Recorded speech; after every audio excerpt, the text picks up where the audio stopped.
বিসমিল্লাহির রহমানির রহিম। আসসালামু আলাইকুম। দীর্ঘদিন অসুস্থ থাকার পর আপনাদের সামনে কথা বলতে পারার জন্য আল্লাহর কাছে শুকরিয়া আদায় করছি।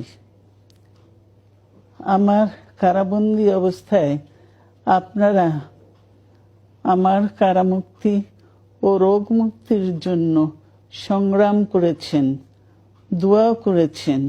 সেজন্য আমি আপনাদের সকলকে ধন্যবাদ জানাচ্ছি। দীর্ঘ আন্দোলন সংগ্রাম ও ত্যাগের মধ্য দিয়ে আমরা ফ্যাসিবাদী অবৈধ সরকারের কাছ থেকে মুক্তি পেয়েছি। আমি আন্তরিক ধন্যবাদ জানাতে চাই আমাদের বীর সন্তানদের, যারা মরণপণ সংগ্রাম করে এই অসম্ভবকে সম্ভব করেছে। শত শত শহীদদের জানাই শ্রদ্ধা। এ বিজয় আমাদের নতুন সম্ভাবনা নিয়ে এসেছে। দীর্ঘদিনের নজিরবিহীন দুর্নীতি, গণতন্ত্রের ধ্বংসের স্তূপের মধ্য থেকে আমাদের নির্মাণ করতে হবে এক সমৃদ্ধ বাংলাদেশ।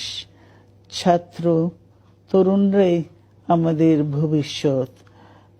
তরুণরা এই যে স্বপ্ন নিয়ে বুকের রক্ত ঢেলে দিয়েছে, সেই স্বপ্ন বাস্তবায়নে করতে মেধা, যোগ্যতা, জ্ঞান ভিত্তিক গণতান্ত্রিক বাংলাদেশ গড়ে তুলতে হবে।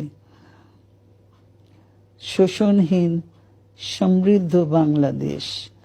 সকল ধর্মের গোত্রের অধিকার নিশ্চিত করতে হবে। শান্তি, প্রগতি আর সাম্যের ভিত্তিতে আধুনিক বাংলাদেশ নির্মাণে আসুন আমরা তরুণদের হাত শক্তিশালী করি। ধ্বংস নয়, প্রতিশোধ নয়, প্রতিহিংসা নয়, ভালোবাসা, শান্তি ও জ্ঞান ভিত্তিক সমাজ গড়ে তুলি। আল্লাহ হাফেজ।